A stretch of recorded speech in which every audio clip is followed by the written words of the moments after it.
ujian namanya laundry. Apa artinya? Demokrat kena prank. Apa Kena prank dari musang berbulu domba.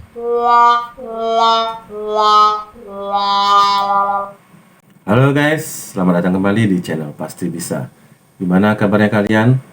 Mudah-mudahan selalu dalam keadaan segar bugar, sehat walafiat. Guys, kali ini kita akan mengangkat isu tentang Yohanis ini sedang memobilisasi ataupun mengajak anak-anak untuk ikut berkampanye. Nah, sedangkan itu sendiri adalah pelanggaran ya guys. Karena menurut KPU sendiri itu adalah sebuah pelanggaran dan tidak pantas dilakukan. Dan kenapa kita harus membahas ini? Karena jika itu dilakukan oleh Pak Ganjar ataupun simpatisannya Pak Ganjar, pasti pendukungnya Yohanis ini akan berkuar-kuar di berbagai media sosial dan mencaci maki dan menghina-hina Pak Ganjar seolah-olah mereka lah yang paling benar. Nah, di video ini kita akan saksikan kesalahan-kesalahan Yohanis dan juga nanti ada juga beberapa video kompilasi dari Prabowo serta Caimin dan beberapa kompilasi lainnya yang menghibur sekaligus bermanfaat. Jadi jangan sampai dilewatkan dan simak terus sampai selesai ya guys, biar tidak terjadi kesalahpahaman. Oke guys, tanpa berlama-lama lagi, mari kita simak saja videonya.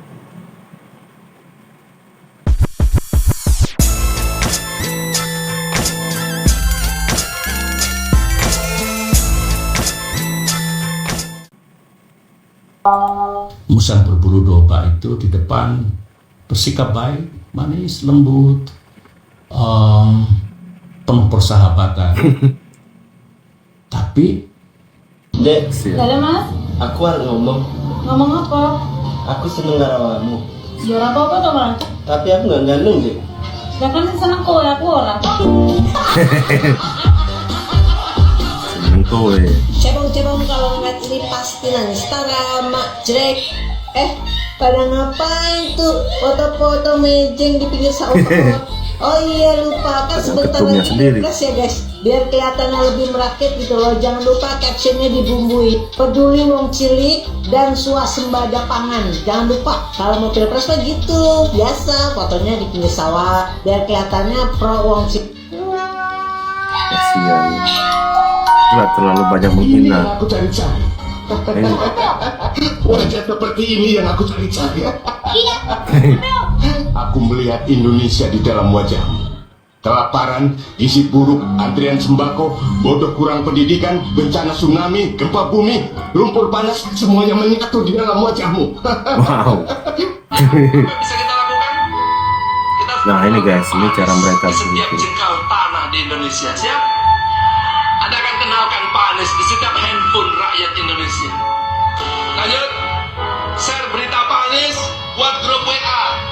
Pakai handphone masing-masing. Nah ini guys, cuma guys, behind the style. Yang musim. Ini di balik layarnya guys.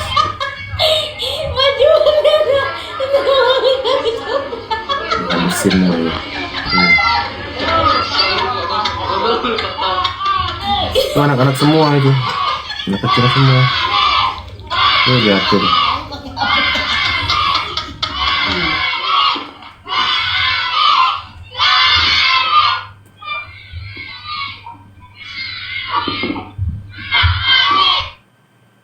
Nah ini actionnya. Tuh, jadi seolah-olah bukan settingan. Jauh.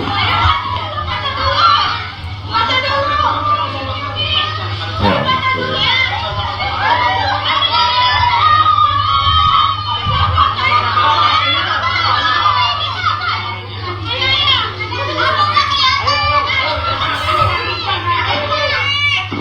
Jadi sampah Jakarta, jangan kotori. Indonesia.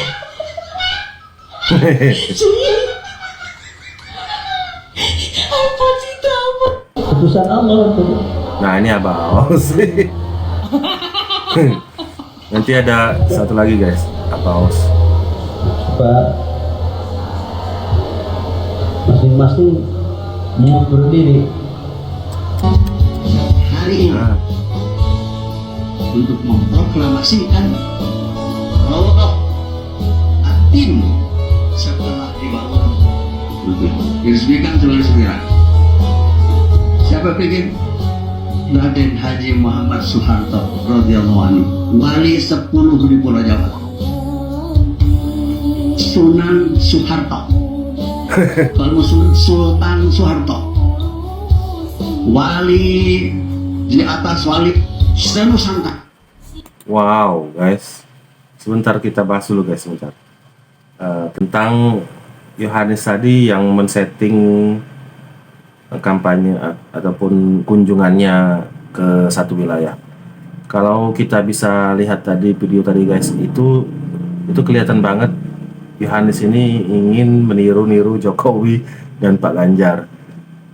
Kalau Ganjar kan itu spontanitas dan tidak ada satupun settingan yang dibuat-buat. Waktu dia ngomong ataupun ngobrol dengan anak-anak itu spontan, nggak ada istilah anak itu di briefing dulu, diatur-atur dulu, itu nggak ada. Sedangkan Yohanes ini itu kelihatan banget kalau di wilayah itu ya memang sedikit pendukungnya, makanya dia dia menyuruh timnya untuk mengumpulin anak-anak. Ya anak-anak di sana ya mau-mau aja, namanya juga datang satu tokoh politik ya pasti disambut lah. Jadi sangat beda dengan Ganjar dan Pak Jokowi ya guys. Kalau Pak Jokowi sudah jelas 82% lebih rakyat itu masih mencintainya. Jadi dimanapun Pak Jokowi berkunjung itu pasti ada anak-anak yang berteriak, dan tidak sedikit juga yang menangis ingin berfoto bersama Pak Jokowi. Begitu juga dengan Pak Ganjar. Sama seperti Pak Jokowi, Pak Ganjar ini setiap kunjungan itu selalu spontanitas. Jadi tidak ada tim yang mengatur-ngatur orang untuk berbaris dan pura-pura memanggil seolah-olah sangat-sangat disambut, padahal semua itu adalah settingan. Nah, tadi juga kita sudah lihat Abah Aos ini mengatakan kalau Pak Harto itu adalah sunan di atas sunan 10, pokoknya yang paling sunan lah, yang paling wali. Kita bisa lihat kalau Abah Aos ini sangat memuja-muja Pak Harto beserta keluarganya. Tidak perlu heran ya guys, karena seperti yang kita tahu memang Abah Aos ini di backing atau backingannya yaitu keluarga cendana. Jadi apapun yang keluar dari mulut Abah Aos ini pasti selalu membenarkan ataupun meninggi-ninggikan Pak Harto beserta keluarganya. Oke guys, coba kita lanjut lagi videonya. Halo Pak. Kamu tuh bangga banget sama kinerja Bapak selama jadi gubernur di Jakarta, karena wah, masalah-masalah di Jakarta banyak teratasi, semua resapan, terus habis itu kontrak farmasi di stop lah. Iya, kita bakal dukung banget sih Bapak jadi yang satu Pak. Iya. Tapi Pak, baca aja. Aduh, parah. Kelakuan cukup kotor. Nah ini nih, giliran sama perempuan dia main peluk, main sentuh. Ini sendiri saya rondo.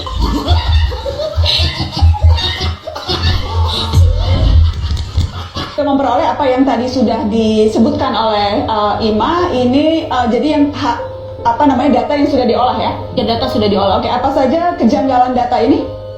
Pasir sekitar 52 miliar. Ini pengadaan untuk anak sekolah SD.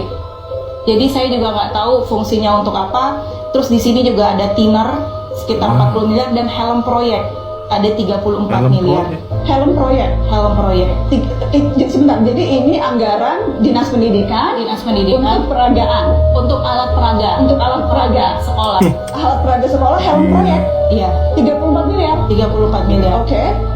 Dan tadi Anda katakan ini di-upload setelah ini dibahas setelah pembahasan. Jadi setelah Pak Anies marah-marah, habis itu Komisi E diskusi sama SKPD kan paparan.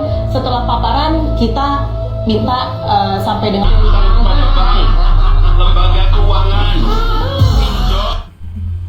Oh alah Pak. Di mana-mana yang namanya hutang itu ya harus bayar, Pak. Bukan malah minta perlindungan ke Yang Maha Kuasa.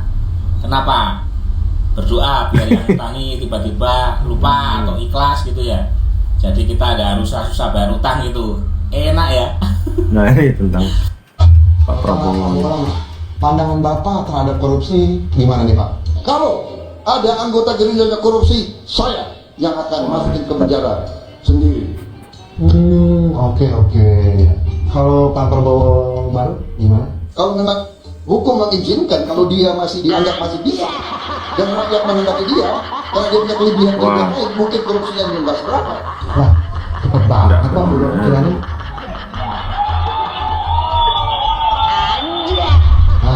Bapak Prabowo lama, katanya Bapak anti asing.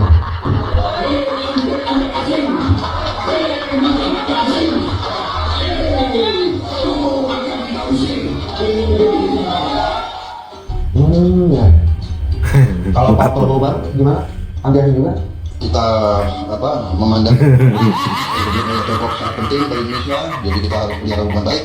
Suara langitnya kamu itu pasangannya Anies Baswedan. Padahal di pikiran saya belum masuk. Mas Anies waktu itu masih gubernur. Yang kedua, saya juga tidak bisa jawab ya atau tidak. Saya renungkan karena kabar langitnya kok beda dengan kabar bumi. Bunyinya tidak seperti itu, tapi langitnya seperti itu. Saya saya baca, ternyata menemukan jalannya, dan seperti kiai-kiai yang saya ketemu dapat perintah itu, ternyata perintah langit nyambung dengan keadaan bumi. Guys, itulah tadi beberapa kompilasi video yang mudah-mudahan bisa menjadi sebuah sarana informasi yang bermanfaat sekaligus menghibur buat kalian semua. Gimana guys menurut kalian? Apa tanggapan kalian dengan melihat video tadi? Yang di akhir tadi kita lihat itu Caimin bilangnya dia mendapatkan suara langit. Itu apa maksudnya guys? Apakah dia mengklaim bahwa sudah mendapat insight atau wahyu ataupun ilham dari langit untuk menjadi wakilnya Yohanes? Wah, kejauhan banget guys. Itu menurut saya sudahlah, nggak usah lagi dipakai cara-cara kayak gitu. Itu udah nggak benar itu. Nanti lama-lama malah menjadi kayak abah saos lagi. Yang seperti itulah yang kurang pantas ya guys. Membawa-bawa agama, ujung-ujungnya itu tadi, membawa-bawa Tuhan, ngomongnya bahasa langit, seolah-olah mereka adalah pilihan Tuhan yang harus kita pilih. Seperti itu nggak bener, nggak masuk akal, dan menurut saya ngebual banget itu. Dan di zaman sekarang kayaknya sudah nggak mempan gaya-gaya bahasa seperti itu. Dan menurut saya yang hal-hal seperti itu rata-rata kemungkinan besar ya hanya tipu-tipu doang. Kemungkinan besar ya guys.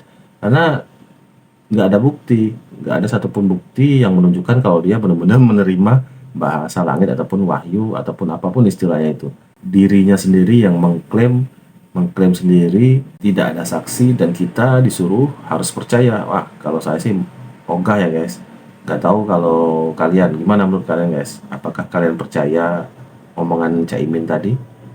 Tadi juga kita sudah lihat gimana Pak Prabowo ini yang dulu dan yang sekarang itu jauh berbeda.